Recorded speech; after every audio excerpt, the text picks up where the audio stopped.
Big Bang is in trouble.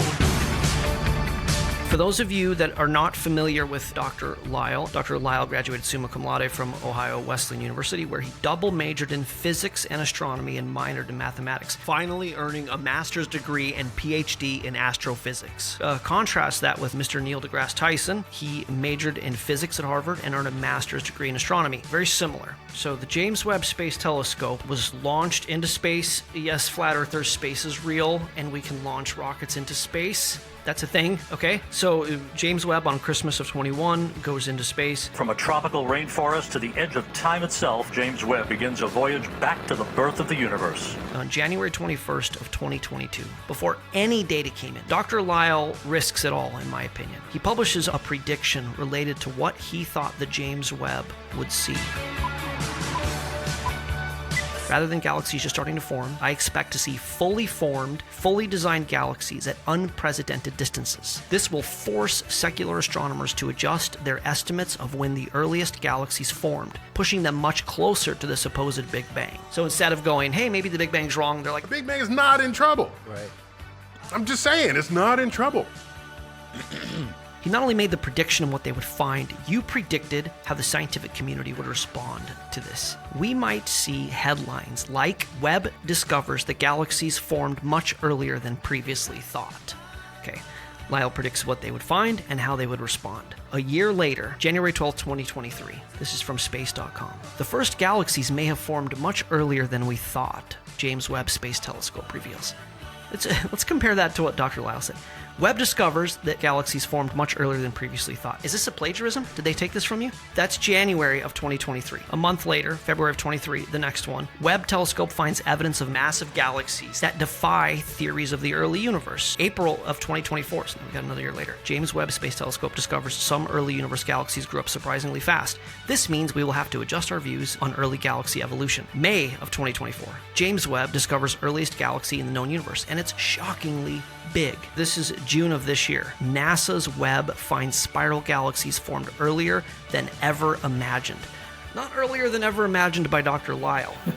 Going back to what Lisle said, Webb discovers the galaxies formed much earlier than previously thought. You got it exactly right. Science is still scrambling. I have to know how this happened and what your world's been like after this. This is remarkable. Yeah, 2022, it was a fun year for me anyway.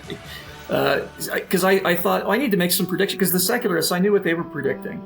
They're predicting that because James Webb is able to peer so far out into the distant universe, that they're seeing galaxies not as they are, but as they were, because the light allegedly takes billions of years to get from there to here. They're using the Einstein synchrony convention. Oh, fine. But they would expect that the farther back you're looking back in time, when galaxies were just babies.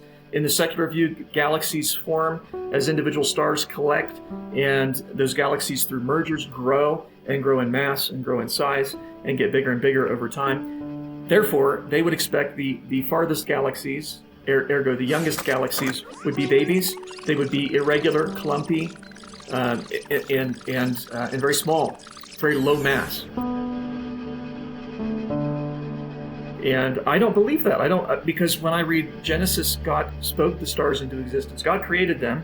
Now, I believe galaxies have changed a little bit since creation because they're in motion, but I don't see that they would gain a tremendous amount of size or anything like that. So, not believing in the Big Bang, I expect that there's no reason why God would stop creating galaxies at a redshift of about 14. Redshift has to do with how much the light's been stretched, and it corresponds to distance. So a redshift of 14 is a distance that's far beyond what Hubble can detect.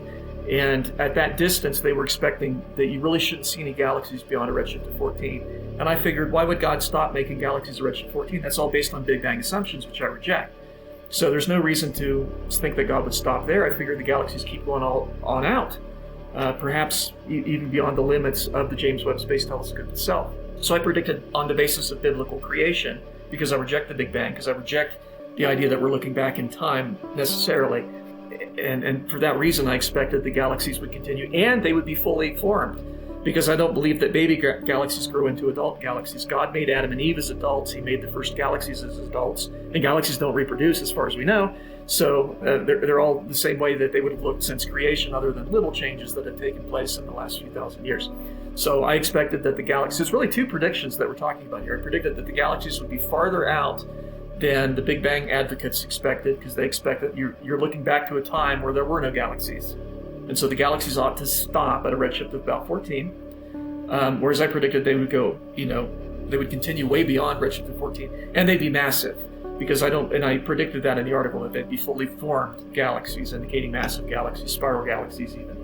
And that's what we see. Now, it takes many billions of years to create a galaxy, like the Milky Way galaxy, with 100 billion stars, many billions of years old. But the James Webb Telescope has identified 6 galaxies that exist 500 million years after the Big Bang, that are up to 10 times bigger than the Milky Way galaxy. That shouldn't happen.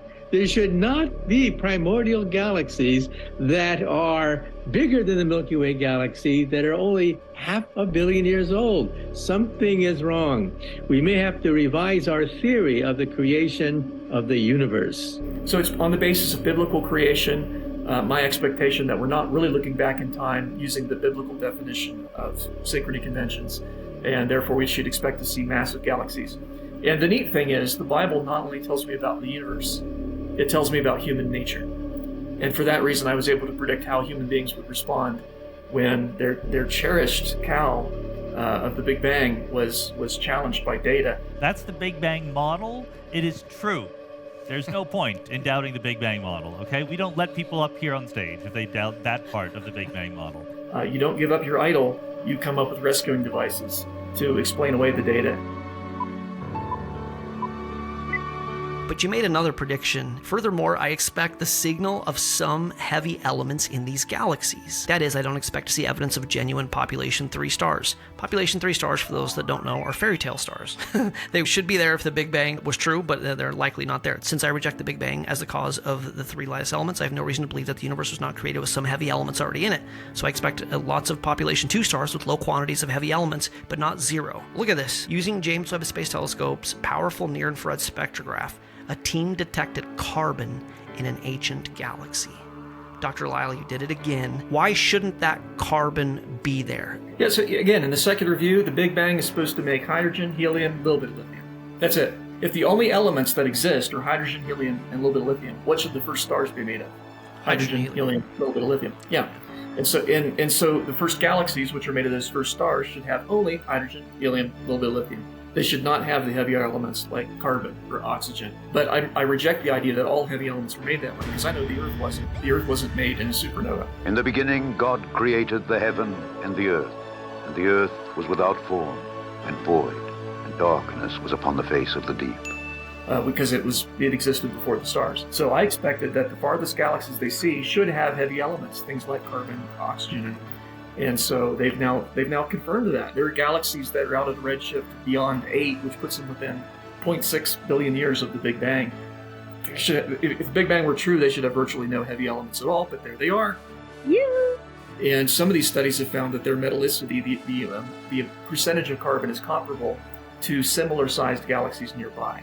So that's remarkable. That means no galaxy evolution has happened, in their view, in 13 billion years. It never happened. So I've got this article here. Instead of saying, hey, the Big Bang is wrong and we found carbon, which totally destroys this idea, we shouldn't have carbon, they put this spin on there, which is Webb Telescope's new finding hints life emerged much earlier than thought. I have these glasses here. I got these glasses from Rowdy Roddy Piper. If you've seen the movie They Live, he puts these glasses on and he can see the truth when he puts these glasses on. So I have my truth glasses on now, and I'm going to share what the article actually says here with the truth. Science was wrong about everything regarding how/when the universe formed, but rather than admitting it, they are doubling down in spite of the evidence. Yeah, they'd be good at politics. They're very good at spinning things that way. And you get polished at that when the data continually are contrary to your expectations.